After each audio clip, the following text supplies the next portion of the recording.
বিশ্বনবী পাগলের মতো একবার হাউজে কাউসারে যাবেন, একবার সিরাতে যাবেন, একবার পুলসিরাতের দিকে, একবার হাউজে কাউসারের দিকে পাগলের মতো দৌড়াতে থাকবেন।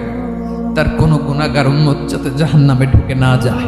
বিশ্বনবী বলবেন, আল্লাহ, ওই স্পেশাল দোয়াটা দুনিয়াতে করি নাই, আজকে আমি তোমার দরবারে দাঁড়িয়ে কিয়ামতের দিন ওই দোয়াটা করছি। আল্লাহ, আমার যে উম্মতের হৃদয়ে যাররা পরিমাণ ঈমান আছে, আমার একটা উম্মতকেও তুমি জাহান্নামে ঢুকাতে পারবা না।